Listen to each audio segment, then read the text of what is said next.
welcome back to my channel. Ketemu lagi bersama gue di Jari. Gue mau ngucapin terima kasih banyak buat teman-teman yang udah partisipasi. Ya, kemarin ngasih komen untuk video-video gue. Terus juga teman-teman yang udah nanya seputar komunikasi lewat sosial media gue, gitu, lewat Twitter, lewat FB, juga ada lewat Line juga kemarin. Terima kasih banyak respon kalian. Mudah-mudahan gue masih bisa bikin video-video yang seperti yang kalian pengenin, gitu ya. Tapi ada beberapa pertanyaan yang kalau dibuat satu episode itu kayaknya kebanyakan, gitu ya, gitu kan. Makanya gue kumpulin si pertanyaan-pertanyaan tentang komunikasi ini. Ada yang nanya soal public speaking, ada yang nanya soal broadcasting.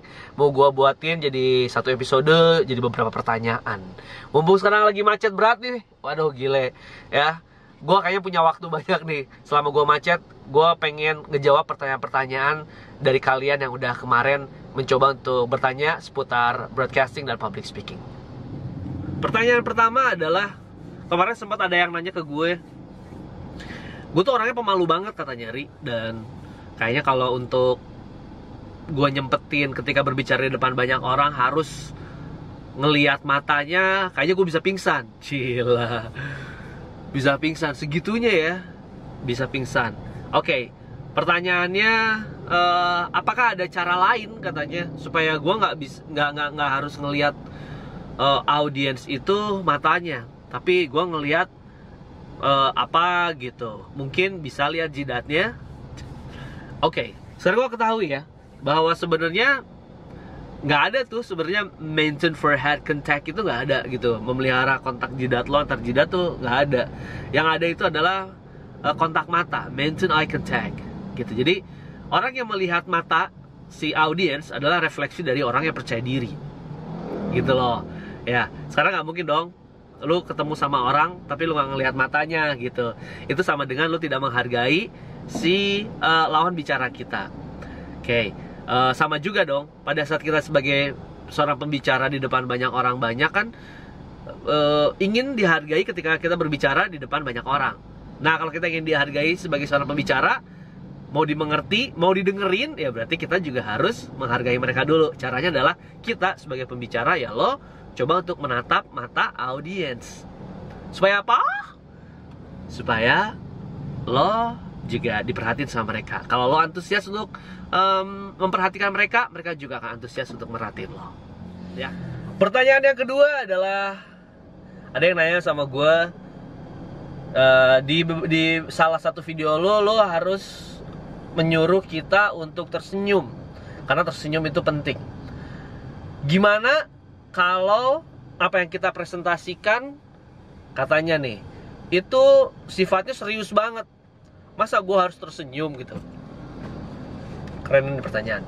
Oke, sebenarnya tersenyum adalah refleksi dari lo juga percaya diri gitu sama orang. Oke, kontennya serius, berarti kadar senyumnya yang lo kurangin. Ya, berarti kadar senyum lo yang dikurangin. Oke, kontennya serius, misalnya lo ngebahas tentang sebuah kanker gitu. Gak mungkin dong kalau misalnya lo ini ngebahas hal yang serius tapi lo juga tanpa sebuah senyum gitu kan. Lo bakal kayak gini, baiklah, ini adalah sebuah gambaran bagaimana kanker sudah. Masa tampang lo sampai seserius itu? Ya enggak. Lo boleh senyum, tapi senyum lo sedikit sekali, mungkin 0,01 lo tarik dari kiri ke kanan. Contohnya gini ya, ini gue deketin.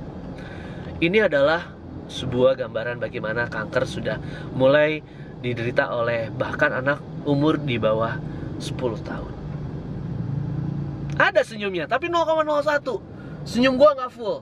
Gila aja kalau senyum lo lebar banget, itu kurang ajar. Dan ternyata ini kanker sudah mulai merasuki berbagai, gila lo senyum lo lebar banget, itu nggak sopan ya. Jadi senyum ada, tapi lo lihat dulu, semakin kontennya serius berarti semakin senyumnya dikurangin. Oke, semoga puas yang nanya pertanyaan yang ini. Pertanyaan yang ketiga adalah tentang broadcasting. Bang Ari katanya, gue pengen banget jadi penyiar radio.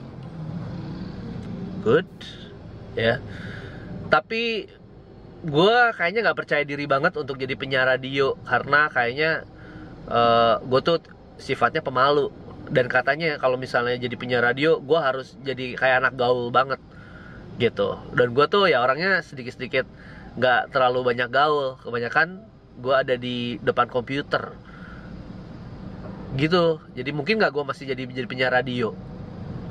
Oke. Penyiar radio sama kegiatan lo di depan komputer sebenarnya berhubungan banget. Karena di depan komputer itu lo menggali sesuatu. Ya kalau lo browsing hal yang positif, ya itu kan jadi sebuah ilmu dalam otak lo gitu. Ingat ya, gitu. Jadi penyiar radio bener. Ya apalagi penyiar radio anak muda, memang lo harus gaul. Artinya gaul di sini adalah bukan lo menggunakan gadget yang paling canggih. Yang kedua, gaul bukan berarti lo harus ke tempat-tempat favorit. Kalau ke tempat ini lo, abis itu status upload lo ada di tempat yang paling gaul, kafe yang paling gaul, itu lo udah gaul. Bukan. Yang ketiga, lo pakai bertemu dengan orang-orang yang penting-penting semua, itu berarti gue udah gaul gitu sama artis-artis. Enggak, gini, santai aja. Gaul itu versi gue adalah ketika lo bisa menjawab semua pertanyaan orang. Ya, wah gila, gue gimana bisa menjawab semua pertanyaan orang, Ri? Gak mungkin lo gak jago, minimal lo tahu. Ngerti gak? Minimal lo misalnya, kafe apa yang paling kondang di kota Bandung? Lo tahu, kafe A itu paling kondang di kota Bandung. Apakah lo pernah kesana? Ya belum, tapi lo tahu. Oke, yang berikutnya, Apple bakal ngeluarin gadget paling baru, serinya apa? Misalnya, emang lo harus punya gadget tercanggih tersebut? Enggak juga, tapi lo tahu karena lo pernah baca.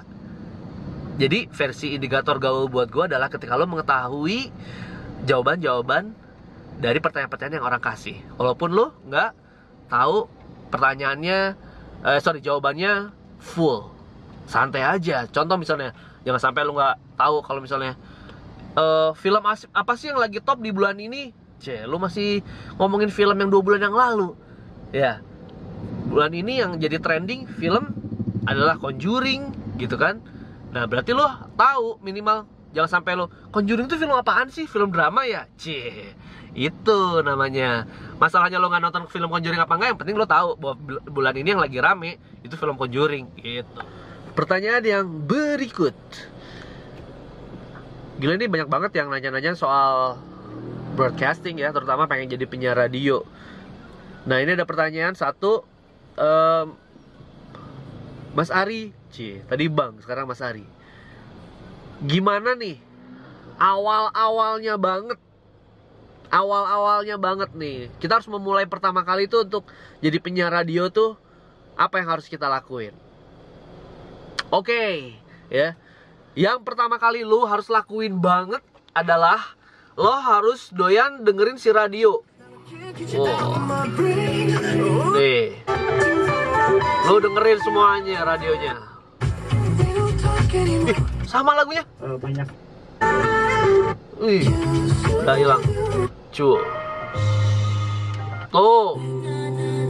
lo belajar nyukain lagunya sesuai dengan segmen yang lo cari. Misalnya kalau segmen anak muda, berarti lo harus coba menggali lagu-lagu anak muda. Kalau dewasa muda berarti lagu-lagu yang udah sedikit agak 10 tahun ke atas gitu kan ya. 10 tahun sebelumnya gitu ya, 20 tahun sebelumnya, lagu tahun 90-an, tahun 2000-an, lo harus mulai menguasai itu ya. Selain lo menguasai lagu juga jangan lupa lo dengerin penyiarnya, gimana cara mereka ngomong gitu. Bagaimana cara mereka membuat sebuah joke gitu, bagaimana mereka ngobrol berdua sama temen duetnya di sebelah gitu. Bila perlu lo dengerin juga iklannya sampai apa, transisi antar lagunya lo ingetin semuanya. Itu adalah awal mulanya banget lo cinta sama radio. Lo harus memulai sesuatu ya, berarti ngedengerin radionya ya. Boleh lu loyal pada satu radio gitu, lu ngefans banget sama satu radio, lu boleh, tapi lu jangan terjebak sama diri lo ya. Gue saranin lu dengerin semua radio supaya lo tahu memberikan referensi yang banyak buat otak lo. Pertanyaan yang kelima, kali ini pertanyaannya soal public speaking nih. Ini nih, spesifiknya ke presentasi. Jadi ada yang nanya sama gue, presentasi itu bagusnya kita berdiri apa duduk? Oke. Presentasi itu duduk apa berdiri? Berdiri apa duduk? Kalau gue bilang ya, kalau ada kesempatan lu berdiri, lu berdiri. Kenapa berdiri? Karena dengan lo berdiri, ada kesempatan lo untuk sedikit jalan-jalan sedikit. Ya, artinya kalau lo bisa jalan-jalan sedikit, ya, antar audiens, gitu ya, dari kiri ke kanan, ya, share your view, gitu kan, berbagi pandangan. Itu kalau jalan itu melenturkan otot yang tegang. Jadi lo yang suka nervous dan lain-lain, dengan lo berdiri ini diuntungkan karena lo bisa sedikit agak jalan-jalan. Itu melenturkan otot yang tegang. Jadi sedikit lo lebih relax. Ya, tapi kalau misalnya nggak ada kesempatan buat berdiri, ya udah, lo duduk. Ya. Oke guys, thank you very much for watching this video. Terima kasih juga udah kasih pertanyaan-pertanyaan seputar public speaking and broadcasting. Nantiin gue di video-video berikutnya ya. Tetap kasih pertanyaan-pertanyaan buat gue. Catch you later.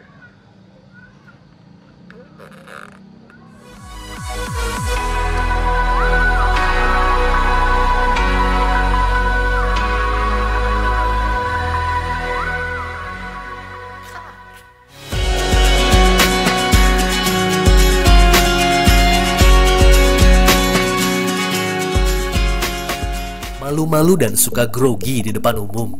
Pengen presentasi di depan kelas lancar? Atau communication skills lu pengen tambah jago? Kita ajarin mulai dari nol, hanya di sini.